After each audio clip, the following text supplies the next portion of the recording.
Welcome to the Common Man Football Show. My name is James Coburn, and today's episode is the top 5 most overrated edge rushers in the 2018 NFL Draft class based on analytics. And again, overrated, what does overrated mean? Overrated can mean a million different things, but the main thing I mean by overrated is that these are players that are ranked fairly high, usually in the top 5, top 10, sort of ranks on most rankings, whether it's Walter Football, CBS Sports, ESPN, whatever. Or some of these guys are even top 20 that really shouldn't even be top 20 on most lists. And a lot of these guys are actually sleepers too. Like, these are guys that should be considered you want to wait to break out versus putting all your chips in already. So that's kind of the big point, is a lot of these players that you have to remember are players that you should just wait to see what happens versus immediately making them the guy without anything proven on paper. So that's what makes the bulk of this list, is that sort of thing. And the way that we're judging these guys is like the past videos that I've done on the edge position. We're going to be looking at their production, whether that's solo tackle market share, sack market share, tackle for loss market share. Market share, of course, is where you take an individual defensive statistic and you divide it by the team total. So if a player had 10 tackles for loss and the team total was 100 tackles for loss, then that player has 10% tackle for loss market share. And that number is then normalized by comparing it to all the performances at the edge position since the 1989 NFL Draft class, giving you a perspective of if that's above average or average when it comes to that market share production. And then you just do that with all the other positions, and you just keep going and going.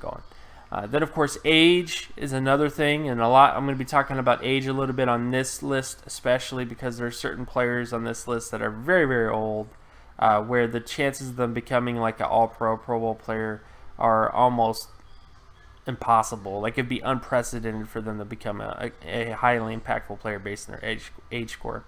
And then we're also going to be looking at the speed score, which is taking the 40-yard dash compared to their mass density, which from NFLDraftScout.com, they usually report 40-yard dashes early. At least projected 40-yard dashes are from NFLDraftScout.com. I think it's a good sort of barometer to see who is, very, very fast or not based on that sort of overall thing. So those are the 3 things we'll be using to make this list. And let's get to the list. Number 5, we have Josh Sweat, defensive end out of Florida State. When it comes to factuals about height and weight, he is 6'4", 250 pounds with a 4.76 40. And he's another guy who, based on his production, which is the big thing, is that he only had a 58.94 solo tackle market share score, a 20.76 sack score, and a 41.97 tackle for loss score.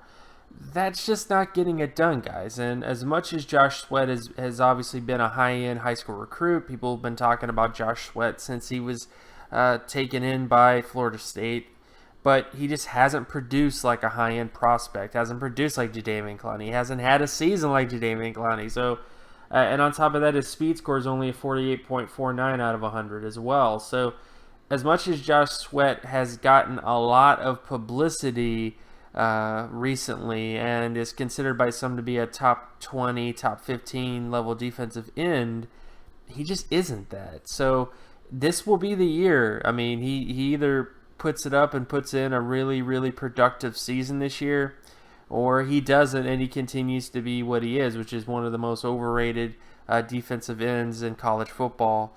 And that is why he's number 5 on this list. At number 4, we have Marcus Haynes, defensive end / outside linebacker from Ole Miss. When it comes to height and weight, he's 6'2", 225 pounds with a 4.73 40.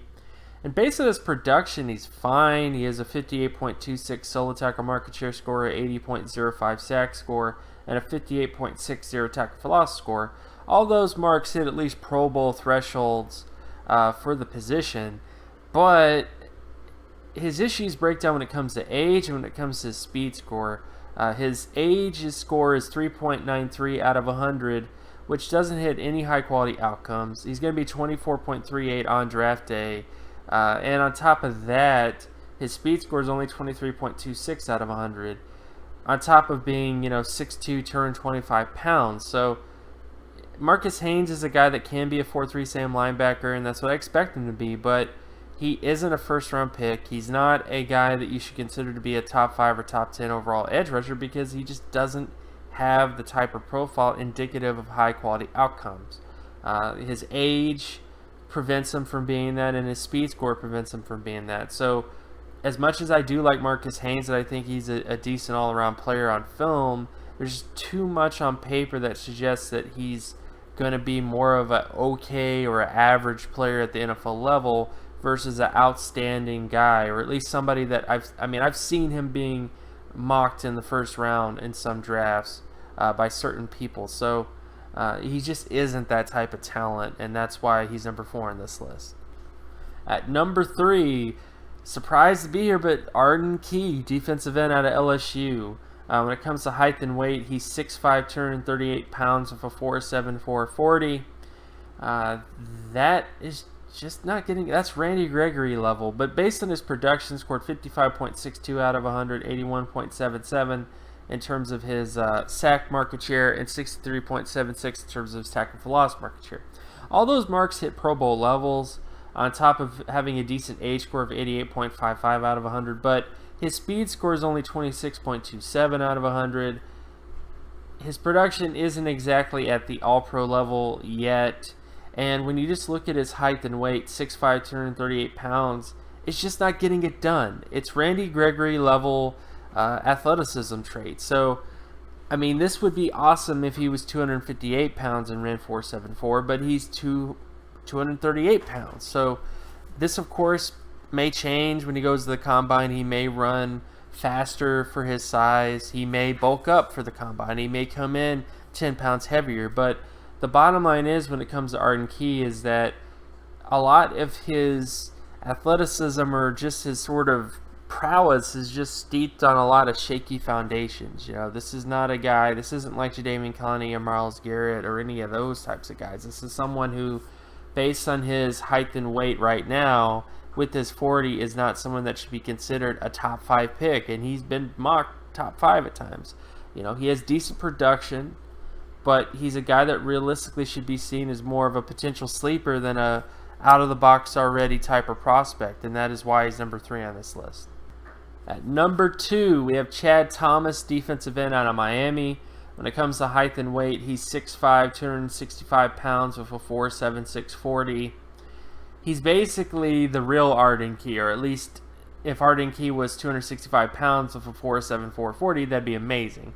But based on his production, Chad Thomas only has 32.57 in terms of solo tackle market share, 32.45 in terms of sack market share, and 37.27 when it comes to tackle for loss market share.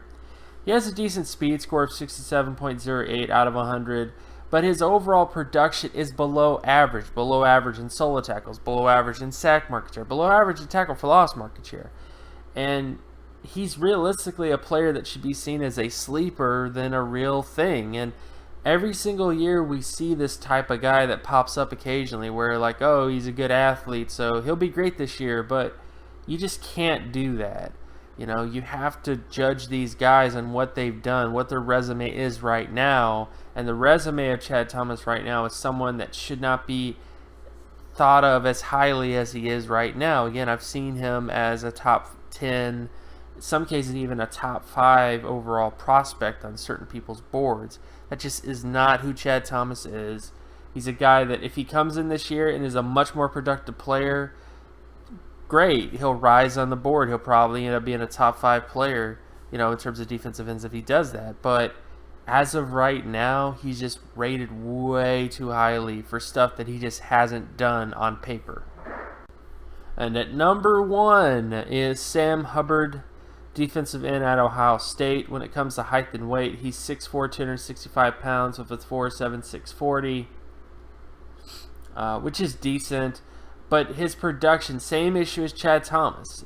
Production-wise, only had a 35.78 overall solo tackle market share score, 22.82 sack score, a 28.33 tackle for loss score. His production is essentially worse than Chad Thomas overall.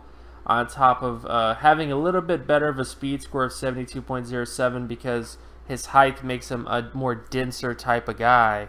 But the bottom line is, when you look at Sam Hubbard, this is a guy that has been seen as a top 5, top 10 overall pick. That's where he's being mocked right now. And his production just doesn't meet those levels. You know, every single year we see these guys who just don't deserve to be there, who are just being projected based on height and weight and physical measurables before they get it done. And you know, I just bring this up all the time, that Jadeveon Clowney going into his final season hit every single mark indicative of a Pro Bowl or All-Pro player. Joey Bosa hit every single mark indicative of a Pro Bowl or All-Pro player going into his junior season. Sam Hubbard hasn't hit any of those marks. So it's just too premature to rank a guy like Sam Hubbard, to rank a guy like Chad Thomas, to rank a bunch of different guys, or even Josh Sweat, into that upper echelon of defensive end / edge rushers when they haven't done anything on paper indicative of those other types of guys. So Hubbard's just here because, again, he's a guy that I've been seeing ranked top 5, top 10 on most boards, and his production's just way too low. And as a result, that's why he's number 1 on this list. This concludes the top 5 most overrated defensive end / edge rushers in the 2018 NFL Draft Class. My name is James Coburn. You can find my work at draftcoburn.wordpress.com. You can also follow me on Twitter at Geometrics. And if you like this content and you want more content like this, be sure to leave a like and subscribe. Share this video as well with anybody that you know. And I will talk to you guys in the next video. Peace.